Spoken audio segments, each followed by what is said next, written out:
Hello student, welcome to CRP academy. CRP academy YouTube চ্যানেলে তোমাদের প্রত্যেককে স্বাগত জানাই।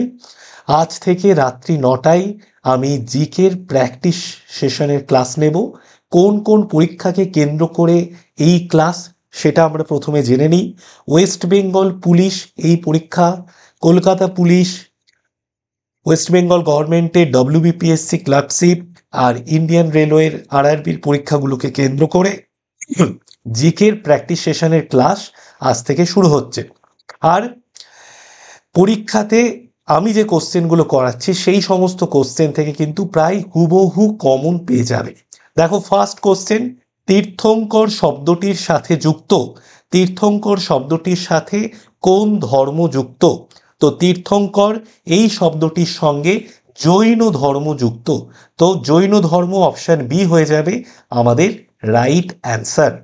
ঠিক আছে, তো দেখো, এই যে কোশ্চেনগুলো আমি সলভ করাবো, কোশ্চেনগুলোর সাথে সাথে তোমরা কিন্তু লাইভ চ্যাটে তোমাদের অ্যান্সারটা দেবে এবং তারপরে অ্যান্সারটা ঠিক হলো নাকি সেটা কিন্তু মিলিয়ে নেবে। তো জৈন ধর্ম তীর্থঙ্কর শব্দটির সাথে যুক্ত হলো জৈন ধর্ম। এটার সাথে একটা গুরুত্বপূর্ণ ইনফরমেশন আমরা জেনে রাখি যে জৈন ধর্মে 24 জন তীর্থঙ্কর ছিলেন। মোট তীর্থঙ্কর ছিলেন 24 জন, এবং এই 24 জন তীর্থঙ্করের মধ্যে সর্বশেষ তীর্থঙ্কর কে ছিলেন, যে কোশ্চেনটা পরীক্ষাতে বহুবার এসেছে। তো সর্বশেষ অর্থাৎ 24তম তীর্থঙ্করের নাম হচ্ছে মহাবীর। আমার ক্লাসের সাথে সাথে একটা খাতা আর পেন ইউজ করবে, কারণ আমি যে ইনফরমেশনগুলো দেব সেই ইনফরমেশনগুলো তুমি যদি খাতায় নোট ডাউন করে নাও, পরীক্ষাতে তুমি কিন্তু অনেক এগিয়ে থাকবে। চলো নেক্সট কোশ্চেন দেখি। জৈন তীর্থঙ্করদের মধ্যে সর্বশেষ ছিলেন, যে কোশ্চেনটা একটু আগেই করলাম, জৈন তীর্থঙ্করদের মধ্যে সর্বশেষ কে ছিলেন? জৈন তীর্থঙ্করদের মধ্যে সর্বশেষ ছিলেন ভগবান মহাবীর। অপশন সি হয়ে যাবে আমাদের রাইট অ্যান্সার। জৈন তীর্থঙ্করদের মধ্যে ভগবান মহাবীর ছিলেন সর্বশেষ, অর্থাৎ ইনি ছিলেন 24তম তীর্থঙ্কর। 24তম তীর্থঙ্কর হলেন ভগবান মহাবীর। তো এনার আরেকটা অন্য নামেও ইনি পরিচিত। অন্য নামটা কি সেটা আমরা একটু জেনে নিই। ইনি বর্ধমান নামেও কিন্তু পরিচিত। বর্ধমান নামেও কিন্তু মহাবীর পরিচিত। ঠিক আছে, ওকে। আর কিছু ইনফরমেশন, ইনি অহিংসা, সত্যবাদিতা, চুরি না করা, ব্রহ্মচর্য পালন, জাগতিক কামনা থেকে দূরে থাকা মানে অপরিগ্রহ, এই 5টা নৈতিক শিক্ষা দিয়ে জৈন ধর্মকে পুনরুজ্জীবিত করতে চেয়েছিলেন এই ভগবান মহাবীর। চলো নেক্সট কোশ্চেন দেখি। 3 নম্বর কোশ্চেন, হিউয়েন সাং জৈন ধর্মকে কোথায় সমৃদ্ধ হতে দেখেন? হিউয়েন সাং জৈন ধর্মকে কোথায় সমৃদ্ধ হতে দেখেছিলেন? তো রাইট অ্যান্সার হয়ে যাবে আমাদের বিহারে। বিহার রাজ্যে হিউয়েন সাং জৈন ধর্মকে সমৃদ্ধ হতে দেখেছিলেন। এই হিউয়েন সাং সম্পর্কে আমরা একটু তথ্য জেনে নিই। এই হিউয়েন সাং ছিলেন চীনা পর্যটক। এই হিউয়েন সাং ছিলেন চীনা পর্যটক। হিউয়েন সাং ছিলেন একজন চীনা পর্যটক এবং তিনি বিহারে এই জৈন ধর্মকে সমৃদ্ধ হতে দেখেছিলেন। তিনি ভারত সফর করেছিলেন। কার আমলে তিনি ভারত সফর করেছিলেন? এই কোশ্চেনের অ্যান্সারটা তোমরা কিন্তু জানো অনেকেই। তো তিনি ভারত সফর করেছিলেন হর্ষবর্ধনের রাজত্বের সময়। হর্ষবর্ধনের রাজত্বের সময় তিনি ভারত সফর করেছিলেন। ওকে, আর এনাকে আরেকটা নামে ডাকা হয়। কি নামে? পর্যটকদের রাজকুমার নামেও কিন্তু এনাদেরকে ডাকা হয়। ঠিক আছে, পর্যটকদের রাজকুমার। তাহলে আমরা কি কি ইনফরমেশন জানলাম হিউয়েন সাং সম্পর্কে একবার রিভিশন করে নিই। ইনি ছিলেন একজন চীনা পর্যটক। ইনি হর্ষবর্ধনের রাজত্বকালে তিনি ভারত সফর করেছিলেন এবং এনাকে পর্যটকদের রাজকুমার এই হিসেবেও বর্ণনা করা হয়েছে। ঠিক আছে, চলো নেক্সট কোশ্চেনে চলে যাই। 4 নম্বর কোশ্চেন, নিম্নলিখিত কোন পিটকে আচরণ বিধি উল্লেখ করা হয়েছে যা বৌদ্ধ অনুসারী দ্বারা অনুসরণ করা হয়? তো কোন পিটকে আচরণ বিধি উল্লেখ করা হয়েছে যা বৌদ্ধ অনুসারী দ্বারা অনুসরণ করা হয়? রাইট অ্যান্সার কি হবে? রাইট অ্যান্সার হয়ে যাবে আমাদের বিনয় পিটক। বিনয় পিটক হয়ে যাবে আমাদের রাইট অ্যান্সার। বিনয় পিটক হয়ে যাবে আমাদের রাইট অ্যান্সার। দেখো, এই যে বৌদ্ধ ধর্ম, এই বৌদ্ধ ধর্মে আমরা কি কি পিটক পাই? ত্রিপিটক, বৌদ্ধদের প্রধান ধর্মগ্রন্থ, ঠিক আছে। এবার এই ত্রিপিটকের তিনটে ভাগ, একটা হচ্ছে সুত্ত পিটক, একটা হচ্ছে অভিধর্ম পিটক, আরেকটা হচ্ছে বিনয় পিটক। এই বিনয় পিটকে সন্ন্যাসী এবং সন্ন্যাসিনীদের জন্য যে মঠের যে নিয়ম কানুন, মঠের নিয়ম কানুন এই বিনয় পিটকে লেখা আছে, ঠিক আছে। তো রাইট অ্যান্সার হয়ে গেল আমাদের বিনয় পিটক। চলো নেক্সট কোশ্চেনে চলে যাই। নিম্নলিখিত গুলির মধ্যে কে এশিয়ার আলো নামে পরিচিত? তাহলে কাকে কাকে এশিয়ার আলো বলা হয়? নিম্নলিখিত ব্যক্তিদের মধ্যে কে এশিয়ার আলো নামে পরিচিত? রাইট অ্যান্সার হয়ে যাবে ভগবান বুদ্ধ। ভগবান বুদ্ধকে এশিয়ার আলো বলা হয়। ভগবান বুদ্ধকে এশিয়ার আলো বলা হয়। এনার আরো কিছু নাম আছে। আরেকটা নাম হচ্ছে সিদ্ধার্থ, আরেকটি নাম হচ্ছে পদ্মপাণি। কেন পদ্মপাণি নাম দেওয়া হয়েছিল গৌতম বুদ্ধকে? কারণ তিনি হাতে একটা পদ্ম ফুলকে ধারণ করে থাকতেন, তার জন্য তাকে পদ্মপাণি নামেও অনেকে অভিহিত করেছেন। তো মূল কথা হলো এশিয়ার আলো নামে কে পরিচিত? ভগবান বুদ্ধ পরিচিত। দেখো, আজকে আমি তোমাদের ফার্স্ট ক্লাস নিচ্ছি, আমি তোমাদের শুভেন্দু স্যার। যদি ক্লাসটা ভালো লাগে অবশ্যই কমেন্ট করে জানিও। আর প্রতিদিন এখন থেকে রাত 9টায় আমি এই চ্যানেলে ক্লাস নেব জিকের, যেখান থেকে তোমরা হুবহু কোশ্চেন কমন পাবে। এবং শুধু কমন পাওয়াটা বড় ব্যাপার নয়, পড়াশুনো করলে সবাই তো কমন পাবেই, কিন্তু তোমার কতটা প্রস্তুতি হয়েছে তুমি এখান থেকে যাচাই করে নিতে পারবে, কারণ পরীক্ষাতে আসতে পারে এই ধরনের কোশ্চেনে আমি সলভ করাবো। তো দেখো, কোন স্থানে গৌতম বুদ্ধ প্রথম উপদেশ দিয়েছিলেন? কোন স্থানে গৌতম বুদ্ধ প্রথম উপদেশ দিয়েছিলেন? তো কোথায় গৌতম বুদ্ধ প্রথম উপদেশ দিয়েছিলেন? রাইট অ্যান্সার হয়ে যাবে সারনাথে। সারনাথে গৌতম বুদ্ধ প্রথম উপদেশ দিয়েছিলেন। এইবার যদি এই সারনাথ জায়গাটা কোথায় তোমাকে কেউ যদি জিজ্ঞাসা করে, তুমি কিভাবে উত্তর দেবে? সারনাথ জায়গাটা কোথায় একটু জানিয়ে দিই। এটা বারাণসী থেকে 13 কিলোমিটার উত্তর পূর্বে উত্তরপ্রদেশের গঙ্গা ও বরুণ নদীর সঙ্গমস্থলের কাছে একটা শহর, ঠিক আছে। এখানে গৌতম বুদ্ধ প্রথম উপদেশ দিয়েছিলেন। চলো নেক্সট কোশ্চেনে চলে যাই। কাশ্মীরের চতুর্থ বৌদ্ধ সঙ্গীতির সভাপতিত্ব কে করেছিলেন? তো কাশ্মীরের চতুর্থ যে বৌদ্ধ সঙ্গীতি হয়েছিল, সেই চতুর্থ বৌদ্ধ সঙ্গীতির সভাপতিত্ব কে করেছিলেন? তো সভাপতিত্ব কে করেন? কাশ্মীরের চতুর্থ বৌদ্ধ সঙ্গীতির সভাপতিত্ব করেছিলেন বাসুদেব। বাসুদেব বা বসুমিত্র, এনার আরেক বসুমিত্র, ঠিক আছে। বাসুদেব বা বসুমিত্র কাশ্মীরে চতুর্থ বৌদ্ধ সঙ্গীতির সভাপতিত্ব করেন। এটা সম্পর্কে আরেকটু ইনফরমেশন আমরা জেনে নিই। এই যে চতুর্থ বৌদ্ধ সঙ্গীতি হয়েছিল, এই চতুর্থ বৌদ্ধ সঙ্গীতিতেই কি দেখা যায়? বৌদ্ধরা দুটো ভাগে ভাগ হয়ে যায়। একটা ভাগ হয় মহাযান, আরেকটা ভাগ হয় হীনযান। এই মহাযান ও হীনযানে বৌদ্ধরা কিন্তু দু ভাগে এই মিলনের পর ভাগ হয়ে যায়, ঠিক আছে। তো কোন রাজার পৃষ্ঠপোষকতায় এই চতুর্থ বৌদ্ধ সঙ্গীতি অনুষ্ঠিত হয়েছিল? সম্রাট কনিষ্কের পৃষ্ঠপোষকতায়।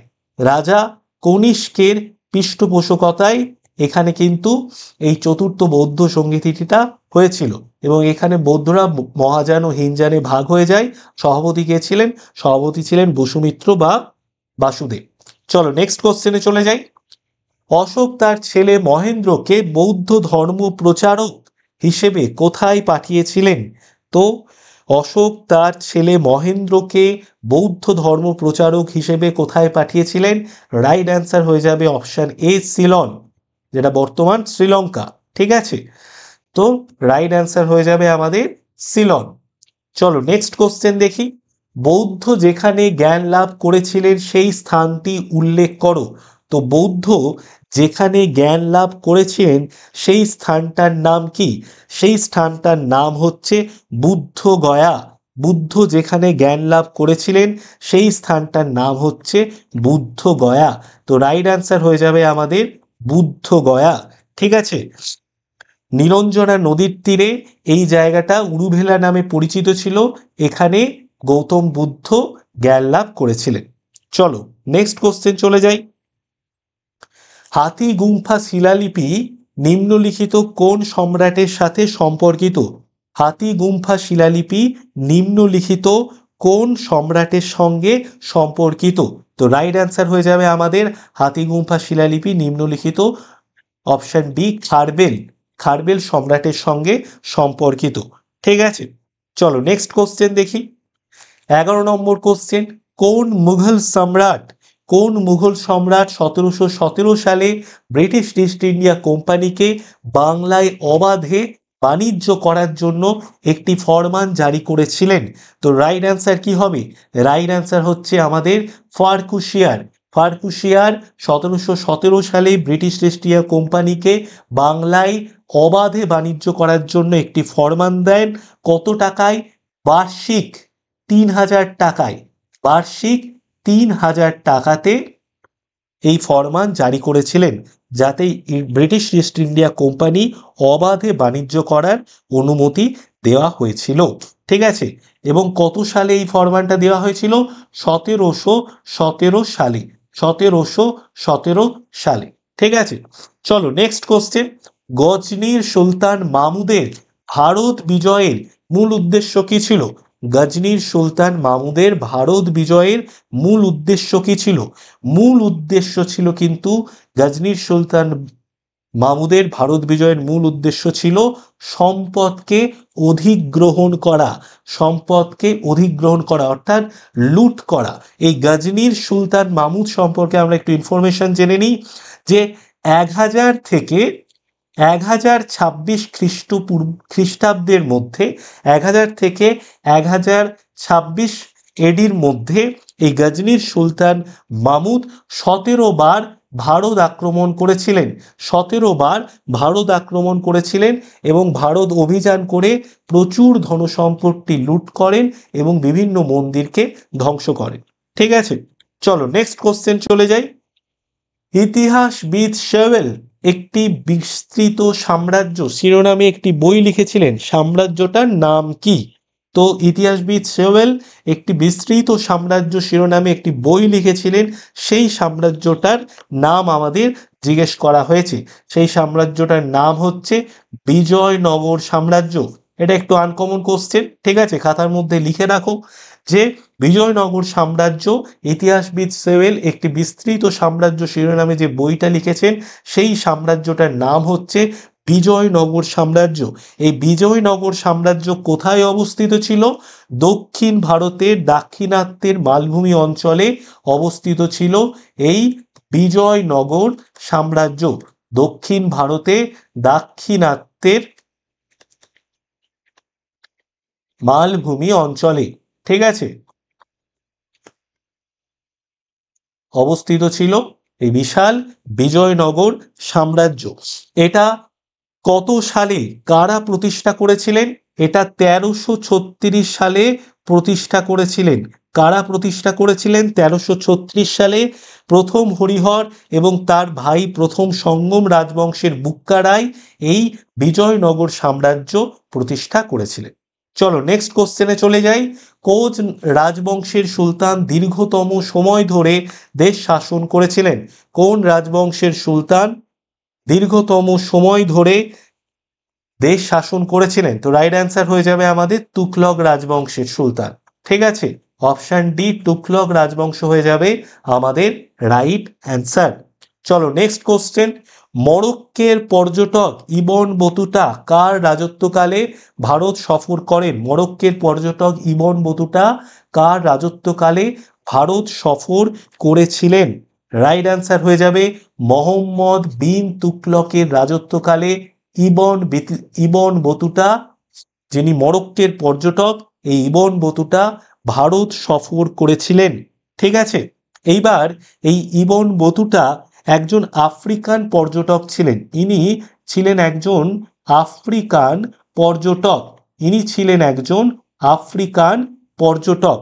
আর এনার সম্পর্কে আরেকটু ডিটেলস আমরা জেনে নিই। ইনি একটা বই রচনা করেছিলেন, যে বইটার নাম হচ্ছে কিতাব উল রহিলা।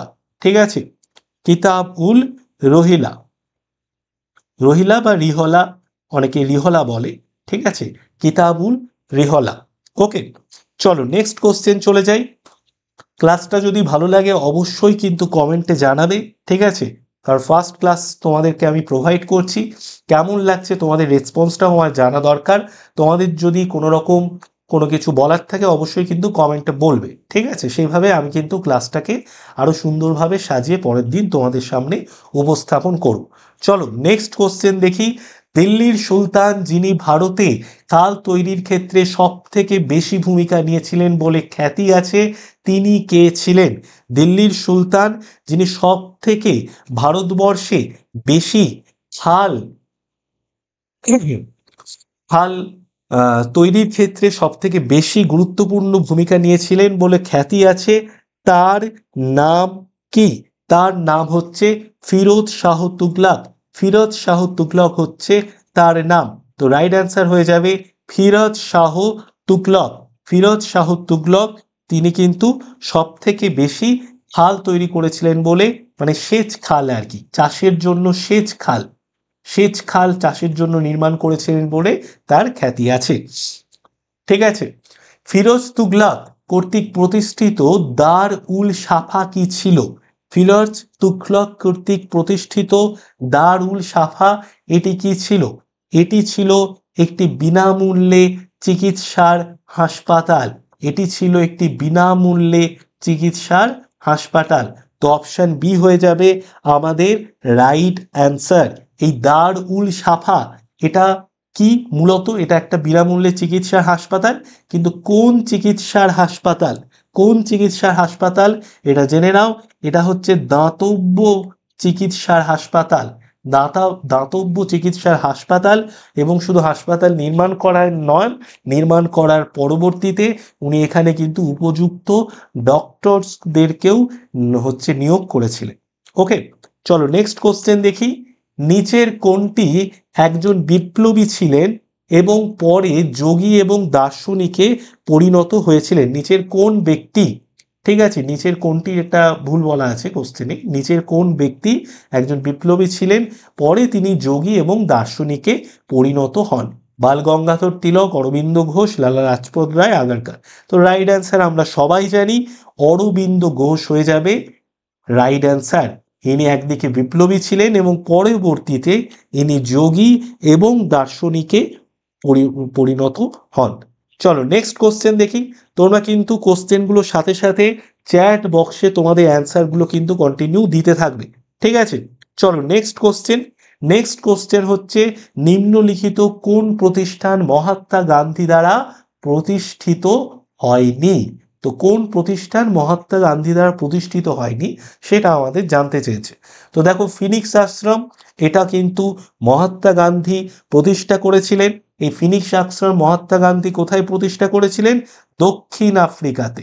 ঠিক আছে, দক্ষিণ আফ্রিকাতে, দক্ষিণ আফ্রিকাতে প্রতিষ্ঠা করেছিলেন। সেবাগ্রাম আশ্রম এটাও মহাত্মা গান্ধী প্রতিষ্ঠা করেছিলেন। সবরমতী আশ্রম এটাও মহাত্মা গান্ধী গুজরাটে প্রতিষ্ঠা করেছিলেন। ঠিক আছে, গুজরাটে প্রতিষ্ঠা করেছিলেন সবরমতী আশ্রম, কিন্তু বিশ্বভারতী মহাত্মা গান্ধী প্রতিষ্ঠা করেননি। তো তার জন্য রাইট অ্যান্সার হয়ে যাবে আমাদের বিশ্বভারতী, অপশন বি। এটি কে প্রতিষ্ঠা করেছিলেন? রবীন্দ্রনাথ ঠাকুর। ঠিক আছে, এইবার একটা জিনিস জেনে রাখো, এই যে গান্ধীজি এই যে আশ্রমগুলো, তিনি তো একদম জাতীয় নেতা ছিলেন, তিনি কেন এই আশ্রমগুলোকে তৈরি করেছিলেন বা প্রতিষ্ঠা করেছিলেন? এই জন্য তিনি প্রতিষ্ঠা করেছিলেন সত্যের সন্ধান চালিয়ে যাওয়ার জন্য এবং নির্ভীকতা বিকাশের জন্য। সত্যের পথে, সত্যের পথে চলার জন্য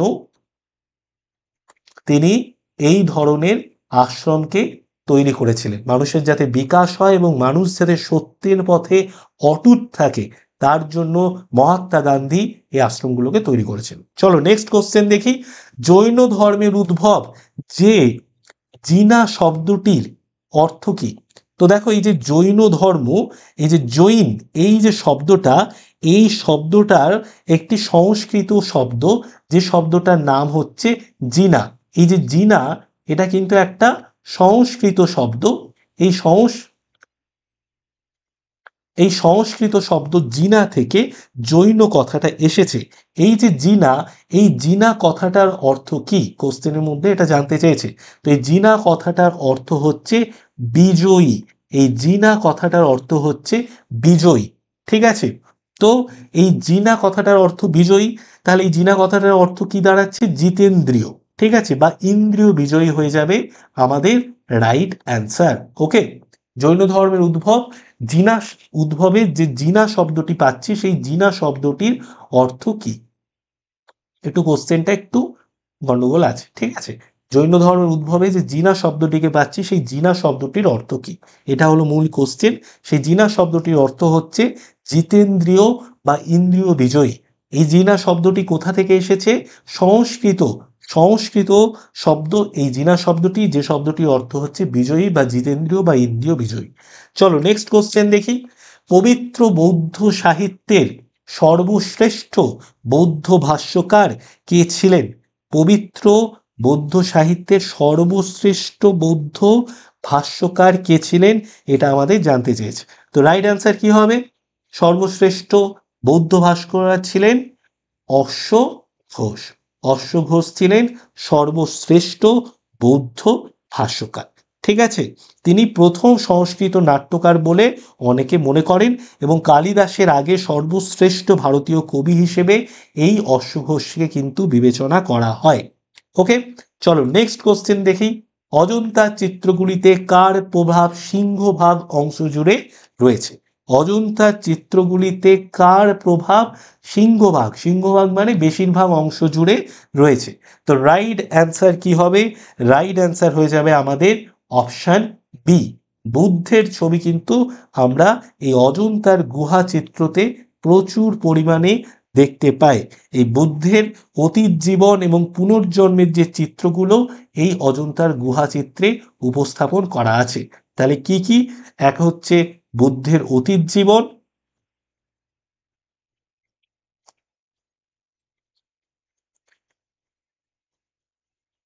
বুদ্ধের অতীত জীবন, আর হচ্ছে পুনর্জন্মের যে চিত্রগুলো, সেই পুনর্জন্মের চিত্রগুলো কিন্তু আমরা এখান থেকে এই অজন্তা গুহা চিত্র থেকে দেখতে পাই। ঠিক আছে, চলো নেক্সট কোশ্চেন দেখি।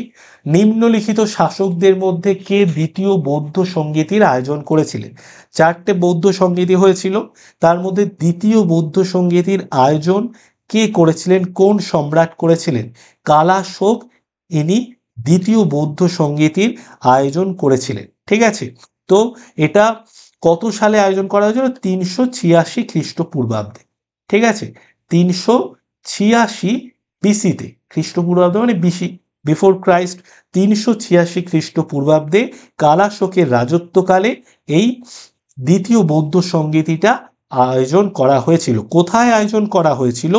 বৈশালীতে। কোথায় আয়োজন করা হয়েছিল? বৈশালীতে। ঠিক আছে, বৈশালীতে এই দ্বিতীয় দ্বিতীয় বৌদ্ধ সঙ্গীতির আয়োজন করা হয়েছিল। চলো নেক্সট কোশ্চেন দেখি। নিচের কোনটি, দেখো এতক্ষণ হিস্ট্রির কোশ্চেন ছিল, এবার একটু অন্য টাইপের কোশ্চেন সলভ করাবো।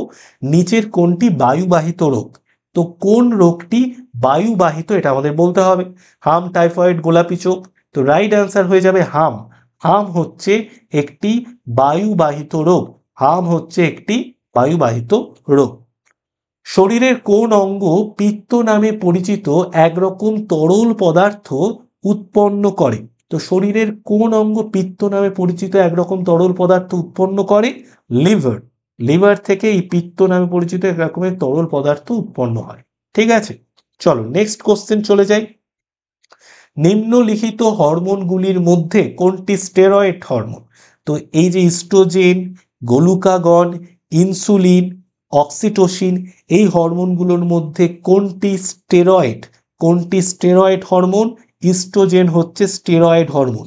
রাইট অ্যান্সার হয়ে যাবে অপশন এ। কোনটি স্টেরয়েড হরমোন? ইস্ট্রোজেন হচ্ছে স্টেরয়েড হরমোন।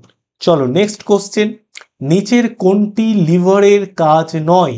নিচের কোনটি লিভারের কাজ নয়? রক্তে শর্করার নিয়ন্ত্রণ, এটা লিভারের কাজ। এনজাইম সক্রিয়করণ, লিভারের কাজ। বিষমুক্তকরণ, এটাও লিভারের কাজ। প্রজনন, এটা কিন্তু লিভারের কাজ নয়।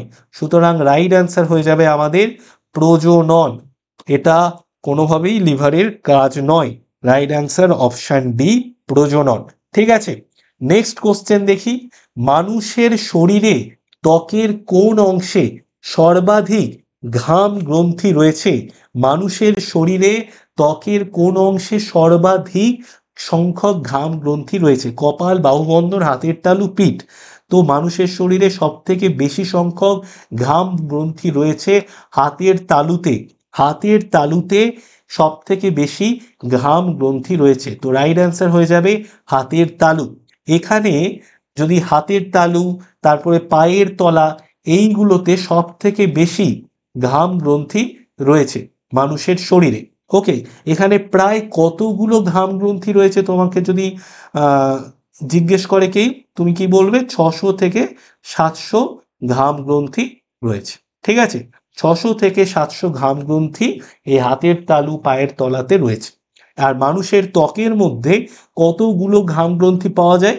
প্রায় 1.6 মিলিয়ন থেকে 5 মিলিয়ন পর্যন্ত ঘাম গ্রন্থি মানুষের ত্বকের মধ্যে আছে। ঠিক আছে, অবশ্যই প্রায় কথাটা যুক্ত, নির্দিষ্ট নেই কোনো কিছু। চলো নেক্সট কোশ্চেন দেখি, নিম্নলিখিতগুলির মধ্যে, দেখো ক্লাসটা যদি ভালো লাগে অবশ্যই লাইক আর কমেন্ট, এই দুটো কিন্তু করতে কেউ ভুলো না। ঠিক আছে, কারণ লাইভ ক্লাস নয়, রেকর্ডেড ক্লাস, তোমাদের রেসপন্সটা আমার জানা খুবই জরুরি। ওকে, নিম্নলিখিতগুলির মধ্যে কে টিকাকরণ শুরু করেছিলেন? তো কে টিকাকরণ শুরু করেছিলেন? এডওয়ার্ড জেনার, পল মুলার, জোন্স ইসালাক, রবার্ট ফ্রস্ট। তো টিকাকরণ কে শুরু করেছিলেন? প্রথম কে টিকাকরণ শুরু করেছিলেন? রাইট অ্যান্সার হয়ে যাবে এডওয়ার্ড জেনার। ইনি ছিলেন একজন ইংরেজ চিকিৎসক। ইনি ছিলেন একজন ইংরেজ চিকিৎসক। ঠিক আছে, ইনি 1796 সালে গুটি বসন্তের ভ্যাকসিন তৈরি করেছিলেন। কত সালে? 1796 সালে গুটি বসন্তের ভ্যাকসিন তৈরি করেছিলেন।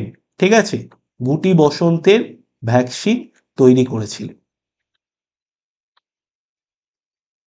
ঠিক আছে, 1796 সালে এডওয়ার্ড জেনার, এই ইংরেজ চিকিৎসক, গুটি বসন্তের ভ্যাকসিন তৈরি করেছিলেন। চলো নেক্সট কোশ্চেন দেখি, নিম্নলিখিত পরিমাপগুলির মধ্যে কোনটি দূরত্বের একক নয়? কোনটি দূরত্বের একক নয়? Ammeter, cubit, parsec, Armstrong. তো কোনটি পরিমাপগুলির মধ্যে কোনটি দূরত্বের একক নয় আমাদের বলতে বলেছে। তো অ্যামমিটার, এটা কিন্তু দূরত্বের একক নয়। ঠিক আছে, অ্যামমিটার দূরত্বের একক নয়। রাইট অ্যান্সার হয়ে যাবে অপশন এ। চলো নেক্সট কোশ্চেন দেখি, নিচের কোনটি বায়ুবাহিত রোগ? এই কোশ্চেনটা একটু আগেই করালাম, আবার চলে এসছে। হাম হয়ে যাবে আমাদের রাইট অ্যান্সার। নিচের কোনটি কাশ্মীরের ভ্যালিতে খুঁজে পাওয়ার সম্ভাবনা রয়েছে? নিচের কোনটিকে কাশ্মীরের ভ্যালিতে খুঁজে পাওয়ার সম্ভাবনা রয়েছে? তো রাইট অ্যান্সার কি হবে? রাইট অ্যান্সার হয়ে যাবে কারেওয়া। কারেওয়া, কারেওয়া হয়ে যাবে আমাদের রাইট অ্যান্সার। এটাকে আমরা কাশ্মীরের ভ্যালিতে খুঁজে পাই। চলো নেক্সট কোশ্চেন দেখি, লুনি নদী নিচের কোথায় পতিত হয়েছে? লুনি নদী নিচের কোথায় পতিত হয়েছে? লুনি নদী পতিত হয়েছে কচ্ছের রণে। তো রাইট অ্যান্সার হয়ে যাবে আমাদের অপশান ডি, লুনি নদী পতিত হয়েছে কচ্ছের রণে। এইবার তোমাকে যদি জিজ্ঞেস করে লুনি নদীর উৎপত্তি স্থল কোথায়? লুনি নদীর উৎপত্তি স্থলটাও আমাদের জেনে রাখা দরকার। এটা আজমেরের কাছে আরাবুল্লি রেঞ্জের পুষ্কর উপত্যকা থেকে উৎপন্ন হয়েছে। কোথা থেকে? আজমেরের কাছে। আজমেরের কাছে আরাবুল্লি যে পর্বত আছে, আরাবল্লী পর্বতের পুষ্কর উপত্যকা থেকে।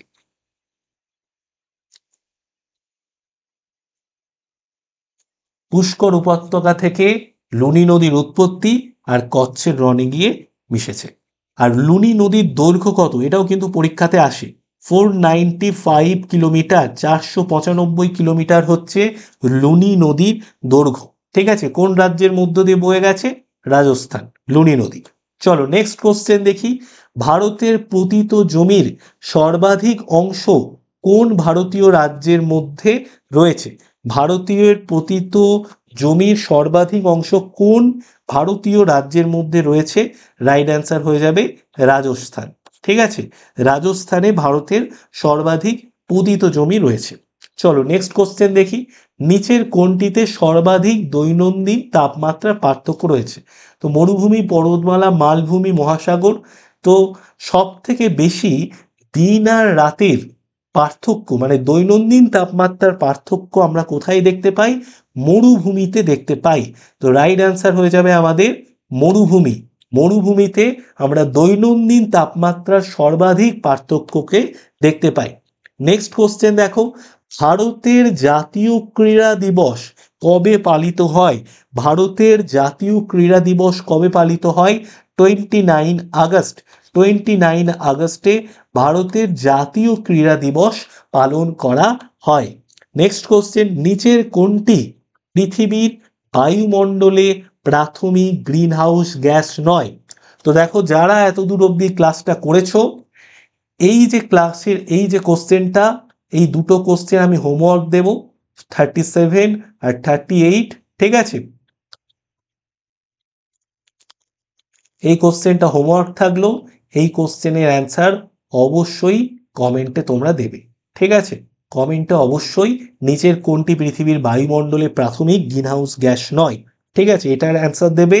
আর 38 নম্বর কোশ্চেন, কোন ধরনের বনগুলি মূলত লাইকেন এবং মস নিয়ে গঠিত? এটার অ্যান্সারও কিন্তু তোমরা হোমওয়ার্কে অবশ্যই দিয়ে দেবে। ঠিক আছে, হোমওয়ার্কে থাকলো এটা, এটা অবশ্যই তোমরা কমেন্টে লিখে জানাবে। ঠিক আছে, চলো আজকের ক্লাস এত দূর অবধি। এইবার তোমাদের কিছু গুরুত্বপূর্ণ ইনফরমেশন দিয়ে দিই। সিআরপি একাডেমি থেকে তোমাদের জন্য পঞ্চায়েতের জন্য একটা ব্যাচ নিয়ে আসা হয়েছে, যেখানে ইংরেজি, বাংলা, ম্যাথ, জিকের পুরো ফুল স্টাডি মেটেরিয়ালস এবং তার সাথে ভিডিও ক্লাস এবং পিডিএফ নোটস তোমাদের প্রোভাইড করা হবে। এই কোর্সটার ফি হচ্ছে 499 টাকা। যারা যারা পঞ্চায়েতের প্রস্তুতি সিআরপি একাডেমি থেকে করতে চাইছো, তারা অবশ্যই সাবস্ক্রিপশনটা নিয়ে নাও, কারণ পরীক্ষা পর্যন্ত কিন্তু এই সাবস্ক্রিপশন তোমার কাছে থাকবে। আর এই যে নাম্বার আছে, এই নাম্বারে তোমরা যোগাযোগ করো, তাহলে কিন্তু সাবস্ক্রিপশন নিতে পারবে। আর নেক্সট, তোমরা জানো ওয়েস্ট বেঙ্গল পুলিশ এবং কলকাতা পুলিশকে কেন্দ্র করে 2024-এর যে স্পেশাল 90 দিনের একটা চ্যালেঞ্জ কোর্স সিআরপি একাডেমি থেকে নিয়ে আসা হয়েছে লেটেস্ট প্যাটার্নস এবং সিলেবাস অনুযায়ী। এখানে বিষয় এবং অধ্যায় ভিত্তিক থিওরি এবং এমসিকিউ ক্লাস থাকবে। ক্লাস শুরু হচ্ছে এই 20 জুন থেকে, মানে জাস্ট আর কিছুদিন পর থেকেই, এক সপ্তাহ পর থেকেই ক্লাস শুরু। ঠিক আছে, হোয়াটসঅ্যাপে তোমরা যোগাযোগ করো। এই ব্যাচটার দাম হচ্ছে 599 টাকা। ঠিক আছে, 599 টাকা, বিশাল কিছু দাম নয়। 599 টাকা দিয়ে ওয়েস্ট বেঙ্গল পুলিশের যে একদম ফুল প্রস্তুতি কিন্তু তোমরা এখান থেকে নিয়ে নিতে পারো। ওকে, চলো নেক্সট আরেকটা জিনিস, যে এখানে সিআরপি একাডেমি, এটা আমাদের টেলিগ্রাম চ্যানেল। এই চ্যানেলটাই তোমরা যদি যুক্ত হয়ে যাও, এখানে তোমরা কি কি পাবে? ফ্রি পিডিএফ ডাউনলোড করতে পারবে, ফ্রি বিষয়ভিত্তিক মক টেস্ট দিতে পারবে, সাপ্তাহিক কারেন্ট অ্যাফেয়ার্স এখানে তোমরা ফ্রিতে পাবে, আর ফ্রি সাপ্তাহিক ফুল মক টেস্টও এখানে পাবে। টেলিগ্রামে গিয়ে সার্চ করো সিআরপি একাডেমি এবং আমাদের এই টেলিগ্রাম চ্যানেলে যুক্ত হয়ে যাও। ক্লাসটা যদি ভালো লাগে অবশ্যই লাইক করে দেবে, আর তার সাথে সাথে তোমার কেমন লাগলো, ঠিক আছে, অবশ্যই কিন্তু কমেন্টে লিখে জানাবে। ঠিক আছে, আর আমাদের যে চ্যানেল আছে এই চ্যানেলটাকে সাবস্ক্রাইব করে দাও, কারণ তুমি যদি সাবস্ক্রাইব করে দাও পরবর্তী কোনো ভিডিও তোমার কাছে পৌঁছে যাবে। বেস্ট অফ লাক, ভালো করে পড়াশুনো করতে থাকো। নেক্সট ক্লাসে অর্থাৎ কালকে রাত্রি 9টার ক্লাসে আবার জিকের ক্লাসে তোমাদের সঙ্গে দেখা হচ্ছে। আমি তোমাদের শুভেন্দু স্যার।